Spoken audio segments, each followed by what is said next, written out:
الحمدللہ رب العالمین والصلاة والسلام علی سید الانبیاء والمرسلین وعلی آلہ واصحابہ اجمعین اما بعد اعوذ باللہ من الشیطان الرجیم بسم اللہ الرحمن الرحیم یا ایہا الذین آمنوا لا تبطلوا صدقاتکم بالمن والعذا صدق اللہ العظیم ان اللہ وملائکتہ یصلون علی النبی یا ایہا الذین آمنوا صلوا علیہ وسلموا تسلیما الصلاۃ والسلام علیک یا سیدی یا رسول اللہ وعلی آلک واصحابک یا سیدی یا حبیب اللہ الصلاۃ والسلام علیک یا سیدی یا نبی اللہ وعلی آلک واصحابک یا سیدی یا حبیب اللہ۔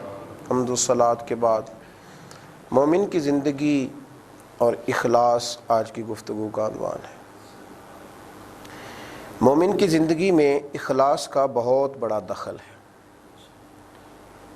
انسان خود ہر چیز میں، ہر معاملے میں خالص چیزوں کو ترجیح دیتا ہے۔ اس کا یہ خیال ہوتا ہے کہ دودھ سے لے کر کھانے تک ہر چیز مجھے خالص ہی ملے، کسی چیز میں کوئی ملاوٹ نہ ہو، کوئی دھوکہ نہ ہو، کوئی فریب نہ ہو، کوئی کسی اور چیز کی آمیزش نہ ہو۔ پھر اس کو چاہیے کہ وہ اپنے دین کو بھی خالص کرے، پھر اس کو یہ چاہیے کہ اللہ کی رضا کو بھی خالص کرے۔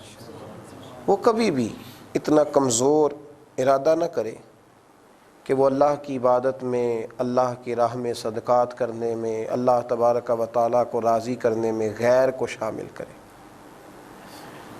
کبھی بھی اس طرف توجہ نہ کرے، خالص رہے، مخلص رہے۔ ہمارے علماء نے ایک بحث کی ہے کہ ایک حدیث میں آیا کہ ایک نیکی کا اجر 7 گنا ہے، ایک روایت میں آیا کہ 10 گنا ہے، ایک میں آیا کہ 700 گنا ہے، تو آخر ہے کتنا؟ تو شارحین نے لکھا کہ جتنا اخلاص زیادہ اتنا اجر زیادہ، اس کی کوئی حد نہیں ہے۔ آپ مخلص ہو جائیں، اخلاص کے ساتھ رہیں۔ قرآن مجید نے کہا یا ایھا الذین آمنوا لا تبطلوا صدقاتکم بالمن والعذا، اے ایمان والو اپنے صدقات باطل نہ کر لینا تکلیف دے کر اور احسان جتلا کر۔ تم نے بندوں کے لیے نہیں دیا، تم نے اللہ کی رضا کے لیے دیا۔ تم بتلاتے کیوں ہو؟ احسان کیوں جتلاتے ہو؟ کہتے کیوں ہو کہ میں نے کیا؟ مخلص رہو۔ ریاکاری، بناوٹ، تصنع، نبی کریم علیہ الصلاۃ والسلام نے ارشاد فرمایا کہ قیامت کے دن اللہ تبارک و تعالیٰ ریاکاروں سے فرمائے گا، دکھلاوا کرنے والوں سے فرمائے گا کہ جاؤ انہی سے جا کے اجر لو جن کے دکھانے کے لیے تم اعمال کیا کرتے تھے، میرے لیے تھوڑی کرتے تھے۔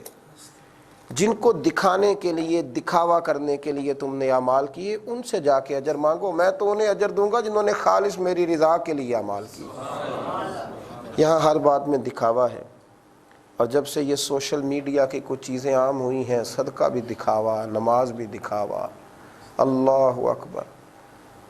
اس قوم کا کیا بنے گا جو اپنے حج کو بھی دکھائے گی، اپنے عمرے کو بھی دکھائے گی، اور جو بیت اللہ شریف کی طرف پشت کر کے تصویریں بنائے گی، اور جو مواجہ اقدس پر کھڑے ہو کے رسول رحمت علیہ السلام کی بارگاہ ناز میں کھڑے ہو کے مواجہ شریف کی جانب گویا پشت کر کے تصویر بنائے گی۔ اس سے زیادہ بھی دکھاوا ہوگا، ریاکاری ہوگی، تصنع ہوگا، بناوٹ ہوگی۔ ہمارے بزرگ جب حج عمرے کے لیے جاتے تھے تو کئی دفعہ بتایا ہی نہیں کرتے تھے، کہتے تھے ایک پاک اور پاکیزہ سفر کے لیے جا رہا ہوں، میرے لیے دعا کرنا۔ لوگ یہ بتایا نہیں کرتے تھے، چھپایا کرتے تھے۔ ایک درویش کہا کرتے تھے کہ میرا دل کرتا ہے کہ میرے اعمال کرامن کاتبین کو بھی پتہ نہ چلے، بس مجھے پتہ ہو یا میرے رب کریم کو پتہ ہو۔ اخلاص ایک حسن ہے، اخلاص ایک معیار ہے۔ آپ بندوں کے ساتھ جب بھی کوئی کام کریں گے اس میں اللہ کی رضا کو پیش نظر رکھیں گے۔ مومن کی زندگی کا حسن ہے اخلاص، اخلاص والا عمل، خلوص والا عمل، ریاکاری والا عمل۔ امام غزالی رحمۃ اللہ تعالی علیہ فرمایا کرتے تھے کہ اگر کسی بادشاہ کو پتہ چل جائے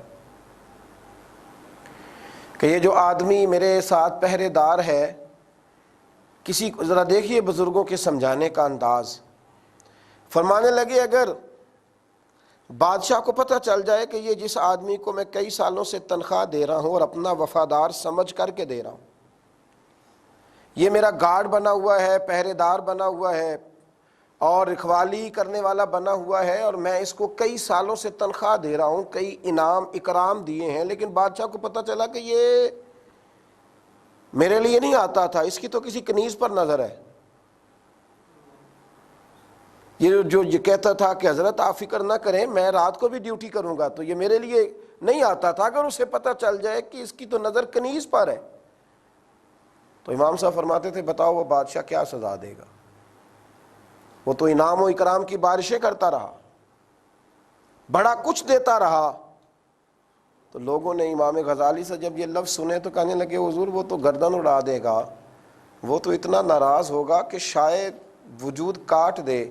تو آپ فرمانے لگے اسے تو کبھی جا کے پتہ چلے گا نا، تو رب کریم کو تو روز پتہ ہے، روز پتہ ہے۔ پھر یہ سوال روز اٹھتا ہے کہ نماز میں دل نہیں لگتا، یہ بتائیے خالص ہیں آپ؟ عبادت میں دل نہیں لگتا، مخلص ہیں آپ؟ میرے نبی کریم علیہ الصلوۃ والسلام نے فرمایا تو رب کے ساتھ مخلص ہو جا، اللہ تیری دنیا بھی بنا دے گا اور آخرت بھی بنا دے گا۔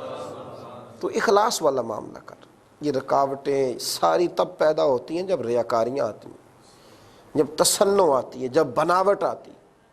اب تو ڈھونڈنا پڑتا ہے کہ کہیں اخلاص ہو، دکھاوا ہی دکھاوا، دکھاوا ہی دکھاوا۔ حتیٰ کہ دیندار لوگ، محافل میں جانے والے، نعت پڑھنے والے، تقریر کرنے والے، درویشی کا اعلان کرنے والے، ان کے بھی استقبال کرنا پڑتے ہیں، ان کے لیے بھی نعرے لگانے پڑتے ہیں، ان کا بھی بڑے بورڈ پر بڑا فوٹو لگانا پڑتا ہے۔ اخلاص حسن ہے، اخلاص آپ کو نا اصل کر دے گا، ریاکاری آپ کو تصنع والا بنا دے گی۔ میں اکثر کہا کرتا ہوں کہ ریاکاری بنیادی طور پر اداکاری کا نام ہے، تو اداکاری کتنی دیر کرو گے؟ تھک جاؤ گے۔ نارمل زندگی مخلص لوگوں کی زندگی ہوتی ہے، مخلص لوگوں کی۔ نبی رحمت صلی اللہ تعالیٰ علیہ وسلم ایک جہاد پہ تشریف لے گئے تو حضرت انس بن مالک رضی اللہ تعالیٰ عنہ فرماتے ہیں بڑی اللہ نے فتوحات دی، بڑا مال غنیمت دیا، بڑا کچھ رب کریم نے عطا فرمایا۔ تو ہم لوگ یہ سوچ رہے تھے کہ کیا بات ہے، ہماری فتوحات بھی ہیں، مال غنیمت بھی ہے، بڑا کچھ ہے، اور ہمارے کچھ دوست ہیں جو پیچھے رہ گئے، آئے نہیں۔ دیکھو ہم ان سے آگے نکل گئے۔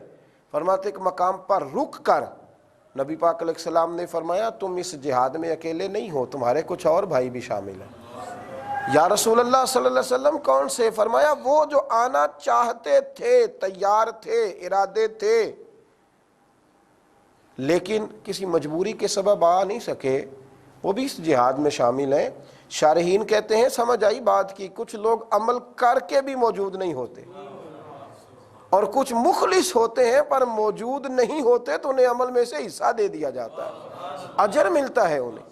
اخلاص کے ساتھ جینا، مخلص ہو کر رہنا اور خالص رہنا، ریاکاری سے بچنا، تصنع سے بچنا، بناوٹ سے بچنا، یہ پسند ہے۔ نبی کریم علیہ الصلوۃ والسلام نے ہر قسم کے معاملے سے بچنے کا حکم دیا۔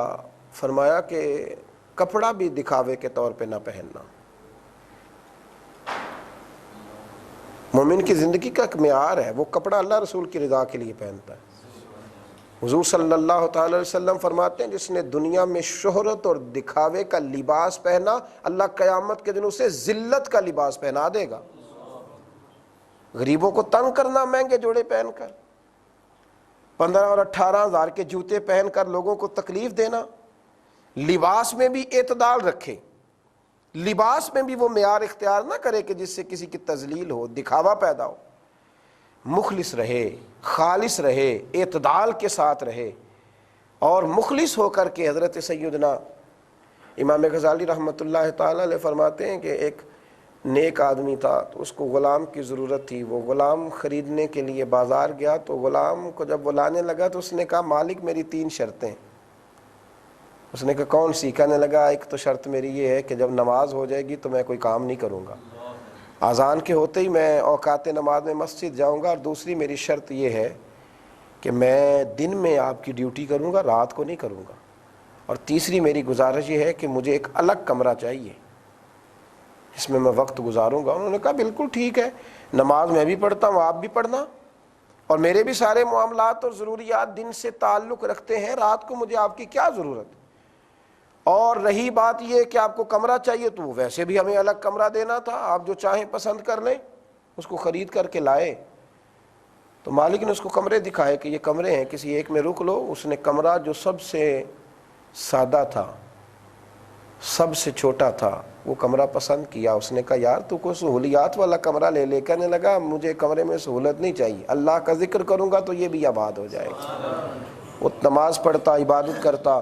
امام صاحب رحمۃ اللہ علیہ فرماتے ہیں کہ ایک رات اس کا مالک اٹھا اور جب اس ٹوٹے پھوٹے کمرے میں گیا تو اس نے عجیب نظارہ دیکھا کہ زمین سے آسمان تک نور ہی نور ہے، اور وہ رو رہا ہے اور کہہ رہا ہے اللہ میں رات کو تیری عبادت کرتا ہوں، دن کو اس لیے نہیں کر سکتا کہ میرے مالک کے بھی میرے ذمہ حقوق ہیں، اگر وہ نہ ہوتے تو میں دن بھی تیرے نام کر دیتا، میں تیرا ہی ہو کر کے سارا وقت گزارتا۔ اے اللہ اس کے حقوق میرے ذمہ ہیں، وہ مجھے ادا کرنے ہوتے ہیں۔ وہ شخص اپنی بیوی کو بھی جگا کر کے لایا، کہنے لگا یہ دعا بھی سن اور اس کا اعزاز بھی دیکھ۔ دونوں دیکھتے رہے، فجر کے بعد اسے بلایا اور بلا کے کہنے لگے تیری دعا سن لی ہے، اور تیری وہ جو رب کے ساتھ قربت خاص ہے وہ دیکھ لی ہے، تو اللہ کی رضا کے لیے آزاد ہے، تجھے خرچ بھی دیں گے، مکان بھی دیں گے، رہنے کو جگہ بھی دیں گے، تو دن رات اللہ کی عبادت کر۔ اس نے آسمان کی طرف نگاہ اٹھائی اور جھکا لی، ہاتھ اٹھا کے کہنے لگا اے اللہ یہ تو تیرا میرا راز تھا، یہ میری عبادتیں، یہ رات کی عبادتیں، یہ تو تیرا میرا راز تھا، بندے کہاں سے آ گئے، ان کو کیسے خبر ہو گئی؟ اے اللہ راز کھل گیا ہے، راز کھل گیا ہے، راز کھل گیا ہے۔ 2-3 دفعہ اس نے جو جملہ کہا، کلمہ پڑھا، روح پرواز کر گئی۔ خالص اللہ کے لیے ہو کے جینا چاہتے تھے، اسی کے بن کر وہ لوگ وقت گزارنا چاہتے تھے۔ وہ ذرا سی بھی تصنع سے، بناوٹ سے، ریاکاری سے اپنے آپ کو بچاتے تھے، مخلص ہو کر اللہ تبارک و تعالیٰ کی بارگاہ میں رہنا چاہتے تھے۔ میرے نبی پاک علیہ الصلاۃ والسلام کے صحابہ کرام 70 کے قریب شہید ہوئے بدر میں، اور بدر کے شہداء نے ماحول بنایا دین کا۔ بدر کے شہداء نے، مجھے بتلائیے کتنے لوگوں کو نام آتے ہیں ان کے؟ ان لوگوں نے نام نہیں بنایا، کام کیا۔ 1,24,000 کم و بیش انبیاء آئے تو کتنے لوگوں کے ناموں کا لوگوں کو پتہ ہے؟ لوگوں نے کام کیا۔ یہاں نام بنانے کے چکر میں لوگ پڑے رہتے ہیں، حالانکہ اگر انسان کام کرے نا مخلص ہو کر تو نام بھی اللہ بنا ہی دیتا ہے، اعزاز بھی اللہ عطا کر ہی دیتا ہے، ساری چیزیں رب کریم عطا کر دیتا ہے۔ مخلص ہو کر، مخلص اللہ کی رضا کے لیے زندگی گزاریں، ریاکاری سے بچیں، تصنع سے بچیں، بناوٹ سے بچیں۔ حضرت سیدنا عمر فاروق رضی اللہ تعالیٰ عنہ فرماتے ہیں میں نبی کریم علیہ الصلاۃ والسلام کی قبر انور پر حاضر ہوا تو حضرت معاذ ابن جبل رضی اللہ تعالیٰ عنہ وہاں بیٹھ کر رو رہے تھے۔ میں نے کہا کیوں رو رہے ہو؟ کہنے لگے کہ تو حضور نے فرمایا ہے کہ رب فرماتا ہے جس نے میرے ولی سے دشمنی کی میرا اس کے خلاف اعلان جنگ ہے، تو رو رہا ہوں کہ کہیں غلطی سے بھی ایسا نہ ہو جائے۔ اور دوسرا نبی پاک علیہ السلام نے فرمایا تھوڑی سی ریاکاری بھی شرک ہے، تھوڑا سا دکھاوا بھی شرک ہے، تھوڑا سا بھی، تو انسان کے دل میں بات آ ہی جاتی ہے، کئی دفعہ وہ سوچ ہی لیتا ہے۔ لہذا تڑپ رہا ہوں، رو رہا ہوں، پریشان ہوں۔ تو حضرت عمر فاروق رضی اللہ تعالیٰ عنہ بھی یہ بات سن کر پریشان ہوئے۔ صحابہ ان باتوں سے گھبرایا کرتے تھے کسی کو پتہ نہ چل جائے، وہ ظاہر کرنے سے بچتے تھے، ان کا یہ خیال نہیں تھا جو آج ہمارا خیال ہے۔ وہ خدمتیں کرتے تھے، ڈیوٹیاں کرتے تھے، اپنے اپنے گھر چلے جاتے تھے۔ ان چکروں میں وہ نہیں پڑے۔ کیا عجیب معاملہ ہے کہ مسجدوں کی دیواروں پر بھی ان کے نام لکھے ہیں جنہوں نے ٹائلیں لگوائی۔ عجیب معمہ ہے کہ رب کریم کے بارے میں ہمارا عقیدہ ہے کہ وہ دلوں کے بھید بھی جانتا ہے، لیکن ہم نے ادارے بنوا کر کے بھی وہاں اپنے نام لکھوا لیے، مساجد اور مدارس میں بھی اپنے نام لکھوا لیے۔ ہم ہر جگہ ذکر کرنا، اپنے آپ کو پہچاننا، میرا نام لو، مجھے جناب آگے بٹھاؤ، ان چکروں میں ہم الجھ گئے۔ اپنی زندگی میں اخلاص والے معاملات کریں، مخلص ہو کر رہیں، مخلص ہو کر جئیں، اخلاص پیدا کریں۔ ریاکاری تو دکھتی ہے، ریاکاری تو انسان کے سینے میں کھٹکتی ہے۔ فویل للمصلین الذین هم یراؤون، فویل للمصلین الذین هم عن صلاتهم ساہون۔ فرمایا ان نمازیوں کے لیے بربادی ہے جو اپنی نمازوں کو بھول جاتے ہیں۔ کس طرح کہ وہ نمازوں میں بھی دکھاوا کرتے تھے، وہ دکھاتے ہیں، دکھا دکھا کے نمازیں پڑھنا، دکھا دکھا کے حج کرنا، ان کی گنتی کرنا، لوگوں کو بتلانا، اور جب اللہ کے راستے میں خیرات کرنا تو پھر اس کا بھی اظہار کرنا۔ حضرت امام زین العابدین رضی اللہ تعالیٰ عنہ کو جب غسل دیا جانے لگا تو غسال نے دیکھا کہ آپ کے وجود پر موٹے موٹے نشانات ہیں۔ آپ کے صاحبزادے سے پوچھا کہ یہ کیا ہے؟ تو فرمانے لگے میرے والد امام زین العابدین اپنی پشت پر اناج کے تھیلے، گندم کے تھیلے رکھ کر غریبوں کے گھروں میں پہنچا کر کے آیا کرتے تھے۔ لوگوں نے صاحبزادے سے کہا کہ آپ کہاں ہوتے تھے؟ فرمانے لگے میں کہتا تھا کہ میں لے جاتا ہوں تو فرماتے تھے اگر تمہیں بتاؤں گا کس کے گھر دینا ہے تو پھر اس غریب کا پردہ کھل جائے گا۔ تو میں اپنے اور اللہ کے درمیان راز رکھنا چاہتا ہوں، میں راز رکھنا چاہتا ہوں تاکہ کسی کو پتہ نہ چل جائے، کسی کو خبر نہ آئے۔ بھائی مخلص ہو کر، ریاکاری سے بچتے ہوئے، اللہ تبارک و تعالیٰ کی رضا کے لیے جب لوگ دین کا کام کریں گے، جب اللہ کی رضا کے لیے نماز پڑھیں گے، جب اللہ کی رضا کے لیے روزہ رکھیں گے، جب اللہ کی رضا کے لیے اس کی بارگاہ میں حاضر ہوں گے، جب اللہ تبارک و تعالیٰ کی رضا پیش نظر ہوگی، پھر اس کام کا بڑا مزہ آتا ہے جو کام بندہ اللہ کی رضا کے لیے کرے اور بندوں کو خبر نہ ہو۔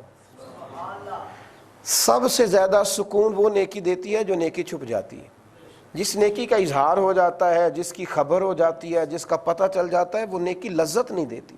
اگر آپ سرور لینا چاہتے ہیں، حضرت عمر فاروق رضی اللہ تعالیٰ عنہ گزر رہے تھے تو ایک شخص گلی میں بیٹھ کے رو رہا تھا اور رو رو کے دعائیں مانگ رہا تھا اللہ تعالیٰ سے۔